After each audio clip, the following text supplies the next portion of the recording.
Hello mga ka-Uragon, kumusta kayong lahat? Welcome muli sa aking channel, Uragon Vlog OFW mga kaibigan. Itong panunurin natin ngayon mga Dabarkads ay napaka-importante nito dahil dito natin makikita kung nararapat pa o hindi nararapat gawin ng mga tao na sa kasalukuyan ay talagang nakamonitor ang mga kilos ng ating Pangulong Bongbong Marcos sa mga butante o bumuto sa kanya na 31 million. Okay? So, huwag natin baliwalain at magkomento tayo mga kaibigan kung ito ba ay nararapat gawin o hindi. Okay? Pero bago natin ituloy, ito muna. Intro. Pasok!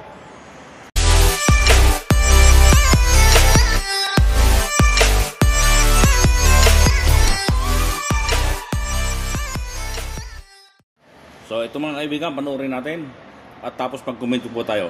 Bawat issue ay ipapakita natin ang salubin ng taong bayan sa pamamagitan ng kanilang mga komento. Mga komento yan ng mga DDS unit team. Mag-subscribe ka na para updated ka sa mga sunod ko pang mga video. Sa mga nangyayari ngayon, sasara na lang ang sigaw ng karamihan dahil sa lumilinaw na ang mga ginawa ni SOG Rimulya.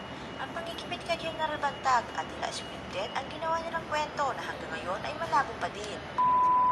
At ang lumilinaw na sa nakikita ng taong bayan ay ang baho at kabulukan na SOG Boying Rimulya. Dahil ngayon ay kung pagtatagni-tagniin ang mga pahayag ni General Bantag ay tila mas may katotohanan nga ang mga sinasabi nito. Dahil una ang pagkahuli sa anak nito, kasunod ay ang ginawa niya kay General Bantag na tila gusto talaga niyang mawala sa pwesto at sirain ito.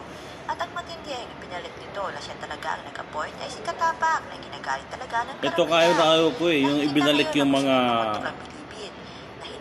dating appointees ni Aquino. Ang pasabog naman ng General Bantag na pinaparalis niya ang dalawang PDL na sangkot sa droga.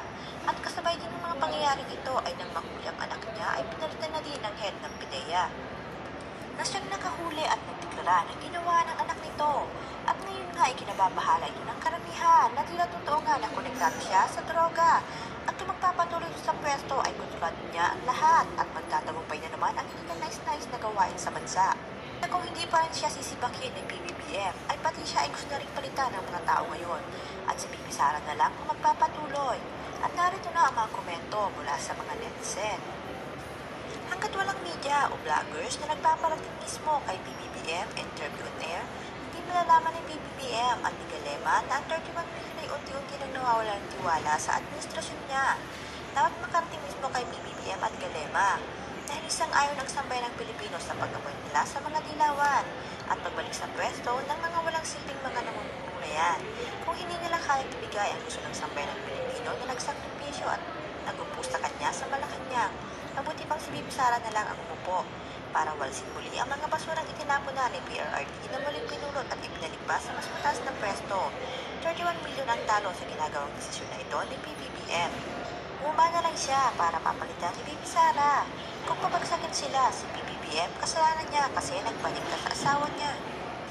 Tama si PRRD, leader si BBM.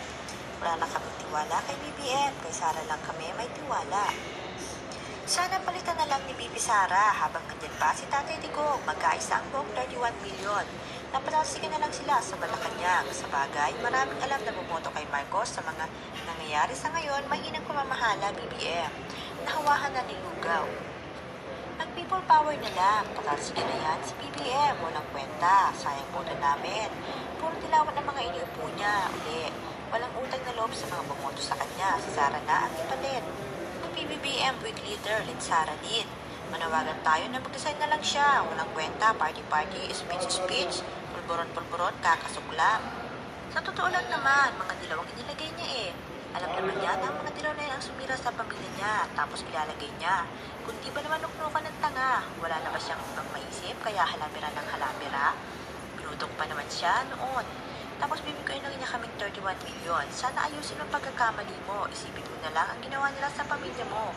Bakit unity ka mo? Tama ka unity, pero wag naman sana sa nagwalang hiya sa apelyido ninyo, kung isip ka. Nakakapanghinayang, bayan muna bago ang pangalan, balik dilawan na ang nangyayari. Really miss you, Bulacan. Mas mabuti pa sana si Senator Amy Presidente nang ibalik ang mga Marcos after 36 years. Hindi ba naisip ni PBBM yun? Sa mga 31 billion, i-welcome ninyo mga dilawan. At marahil, marami pa dyan ang naka-line up. So frustrated mga taong bayan. Kung sinibak yung PIDEA chief, ibig sabihin, takpan na yung nahuling anak na Rimulya. Wala nang batas. Sa aming palagay, dapat mag-resign sa Rimulya. Talagang very weak leader, nakakapag-inayang na siyang pinoto ko. Sarado agad ang isipan tungkol dito sa kaso ng lapid na nangyayari sa ngayon. Akalain mo bago umalis patungo ng Cambodia, agad nagbigay ng kanyang salaysay, nag-good job daw. Within 17 days, 95 solved daw ang kaso. Di ba naman bugok at ampaw ang utak? Parang hinatulan na nila sa General Bantag. Tapos nagbigay na naman siya ng salaysay sa Cambodia na para daw si General Bantag ay naghahari-harian sa Bucor. Hindi ba naman ungas na administrasyon na ito? Kung di gagawin ni General Bantag, ay puro halang ang mga bituka ng mga kriminal ng mga nakapilit dito. Makagawain lang laruan ng Bucor chief na si General Bantag. Mag-isip-isip ka naman, Bobo Marcos, bibitaw ka agad ng manghang na salita, wala pang malinaw na link para agad hatulan mo si General Bantag. Talagang unitay kayo. Mag-design ka na, DOJ Boying. Ang galing mo magpaikot sa taong bayan.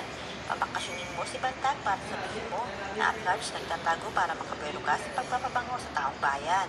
Hindi ba namin nakalimutan ang anak mo, caught in the act, sangkot sa droga? Release mo lang ang issue ng anak mo. Mag-design ka na please. Maling tao ang ginawa nyo ng kwento. Suportado ng taong bayan si General Bantag. Please pa more. Bumalik na ang tiwala ng tao sa kapulisan. Huwag babalik na naman sa dati. Nagbunga ang pabibo at papogi sa mga press con. Press release, trial by publicities at mind conditioning. Masyadong ininsulto ang katalinuhan ng mga Pilipino.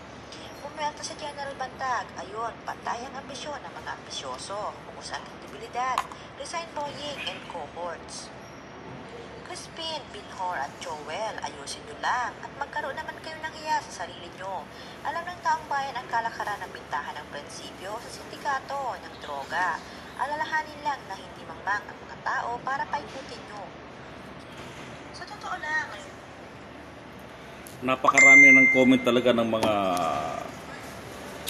DDS, mga bumoto kay Bongbong Marcos, mga kaibigan. Dati hindi rin ako naniniwala doon sa unang pasabog nila na meron talagang ahas sa Malacanang. Pero unti-unti ako nakukumbinsi na mukhang meron talaga.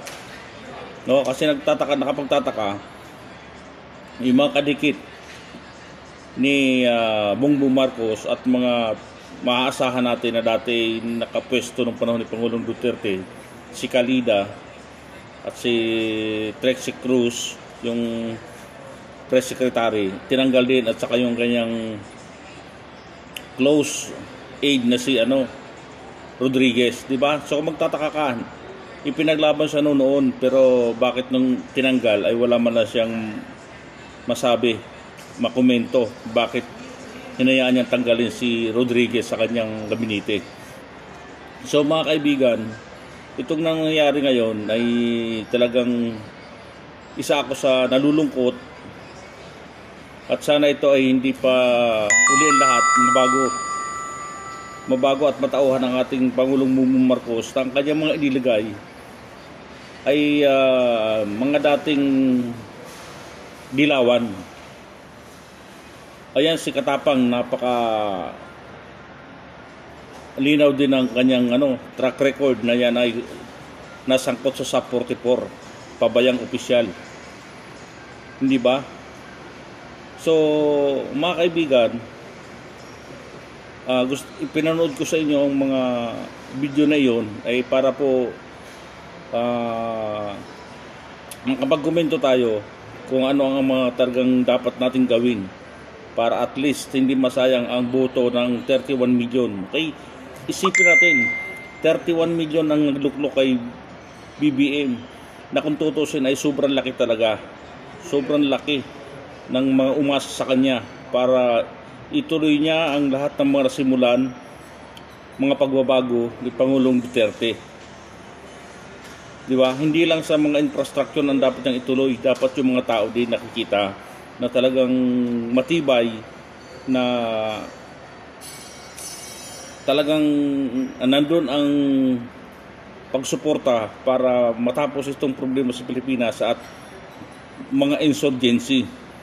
Doon din sa napapansin ko rin yung kanyang nilagay na si Clarita Carlos, walang maibigay na komento katulad nung may pinatay mga NPA na 2 sundalo na maghahad sana ng relief goods, inambos ng mga NPA, pero wala man lang komento ang kanyang inappoint na si Carlos, di ba? Kaya nakapanghinayang mga kaibigan, pag ito si President Bongbong Marcos, yung mga na-appoint niya ay walang kwenta, ang bounce nito siyempre sa kanya dahil siya nag-appoint, di ba? So yun lang mga kaibigan, tuloy-tuloy na natin ang pag-monitor. Basta kung may man nakikita tayong mali, dapat nating i-shout out, dapat nating purahin. Huwag nating basta-basta tanggapin, basta mali, ang tama, di ba? So yun lang muna sa ngayon mga kaibigan, at mag-komento na lang kayo sa comment section kung ano nyo masasabi sa inyong napanood, at pag-usapan natin sa susunod na upload kong video. Okay? So maraming salamat mga kaibigan ko. Thanks and God bless everyone. Bye bye.